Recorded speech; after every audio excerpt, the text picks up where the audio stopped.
All right, wonderful students. Today we're going to give a quick demo on how to draw the fidget spinner in Fusion. So stick around, it's going to be revolutionary.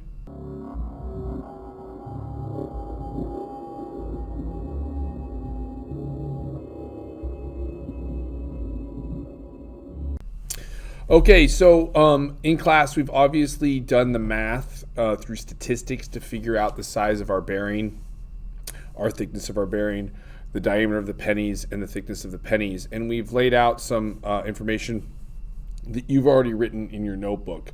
So I'm going to use very generic numbers in this demo. You would obviously replace those numbers with the numbers from the notebook, but I don't want to give away those numbers for students who haven't done that work yet.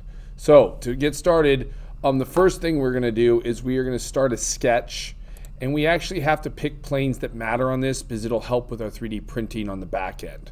So what we want is we want the XY plane, because that's the plane that the 3D printer works in, which is the green red plane. So it's this plane right here. So we're going to go ahead and click that first. We're then going to start by drawing a circle in construction, and this is going to be our throw diameter. This is going to be our constraint that our entire design has to stay inside of. And using calipers, I have determined my throw diameter is 4.225. So I'm going to go ahead and draw that circle up. Now this circle is all we're doing in this sketch. And what we're going to do is go ahead and finish sketch, and this circle will remain. And basically our entire fidget spinner must be maintained inside of this. We can't go out of it. So we're going to then start a second sketch on the exact same plane, so the red-green plane, so this one here. And we're going to go ahead and start with our hub diameter. And obviously our hub diameter is a number around 0.8 something. So I'm just going to use a generic number of 1 for this example. So I'm going to go ahead and drag it out and make it 1.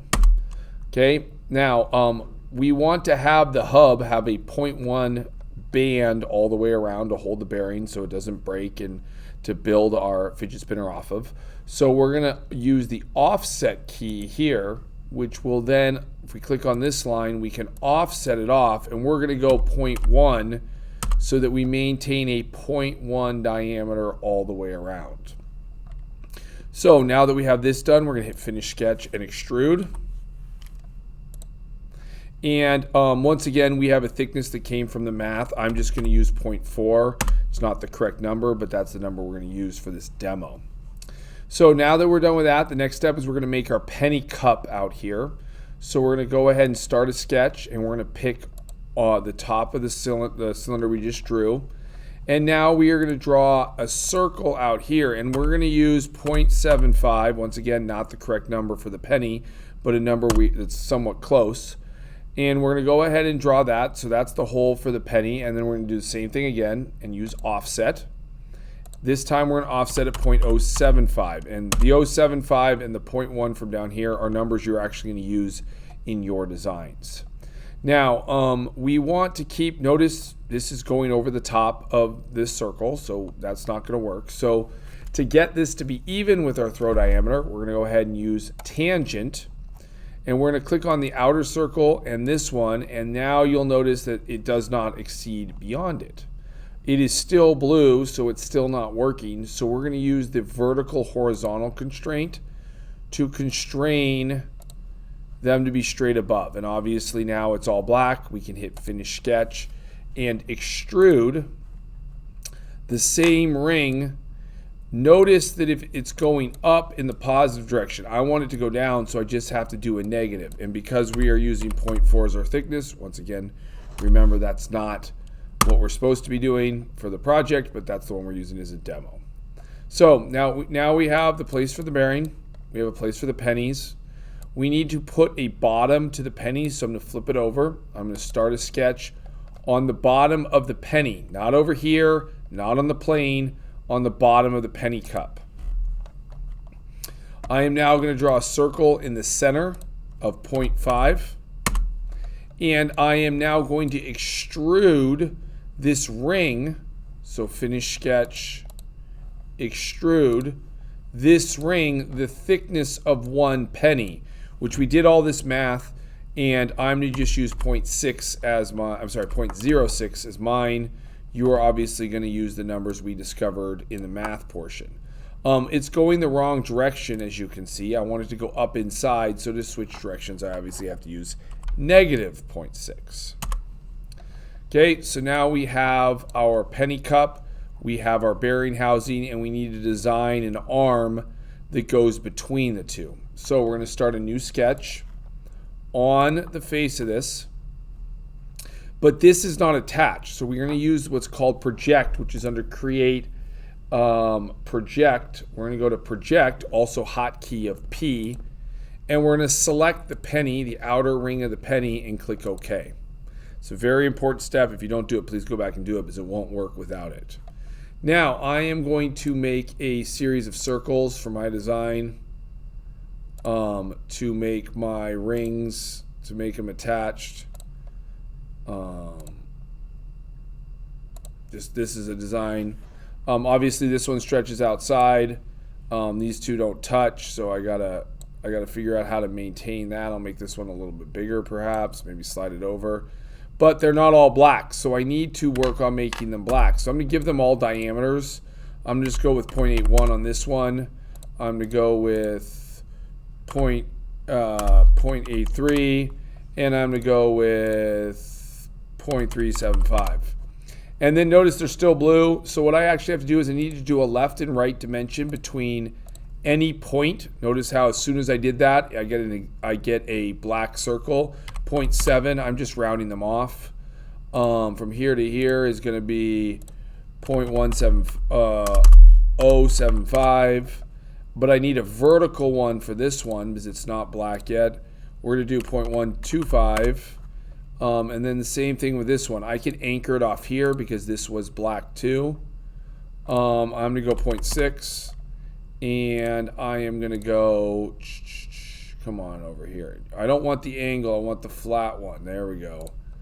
0.125. So now I have a series of circles that I can extrude to the 0.4 thickness. So we're going to go ahead and hit finish sketch, extrude. And I picked all those edges. And I'm going to extrude it down. So it's going to be a negative 0.4. And I now have a fidget spinner started. Now I want to add some flair to this, so I'm going to start a sketch on the top, and I'm going to add some circles here, here, and I'm going to make them, I'm just going to come up with diameters, 0.5, I'm just literally making this up off the top of my head, 0.3, and I'm going to go ahead and hit finish sketch, and I'm going to extrude these through, and I'm going to use the all button and click OK. So that's looking closer to what I want. We'll go with that. If I wanted to add fillets or chamfers, I could do whatever I need. So now we have one arm of our fidget spinner kind of created, and I want to circular pattern it. So I'm going to go here to circular pattern. I'm going to choose circular pattern here, and I'm going to choose features here because we're going to select features. Here's the very important step on objects. We are going to select all the blue features along the bottom here except number 1. If you accept the hub, it will cause problems. It will not 3D print right, and we'll have to go back and redo it. But we are going to select them all. So I'm just going to select all the hub, all the ones for the penny cup, and then the ones I did there. The axis is the center axis of the hub. In my case, it's the blue one. And there is 3. I don't think I can go to 4, so I'm just, let's try 5. Technically, they're not touching. Let's go ahead and enter. So there's 5. Kind of a weird looking thing, but okay. Now the next step is we need to go here to properties, and we need to see its volume. Now, holy crap, the volume's 2.6 or 2.25. You're restricted to 1.5 cubic inches of material. So I'm 3/4 of an inch too big. So I'm going to go back and I am going to edit by right-clicking edit. Instead of doing 5, I'm going to go back to 3. And now I'm going to check the volume again. And hopefully my volume is now 1.4. So I'm now underneath the volume I need. Now I've gone back a little bit. Maybe you didn't do the circular thing. So I'm going to show you how to do one with maybe more angular arms. So we're going to go ahead and start a sketch on here. Don't forget to hit P to project, to bring in this ring we need here. It'll come in purple. And we can then do an arm. Well, I don't like that arm. We're going to go ahead and delete that. We can make our own arm. I'm going to do something very like boxy and simple. Okay, so we're going to do something like this, let's say. And let's say we want to make all this equal. So I'm going to use equal to make these all the same length. And then I can use horizontal to tie them in the same place. So I've made all of these kind of a mirror image, and then I'm going to go ahead and start dimensioning. Remember, you're going to need both an up and down dimension.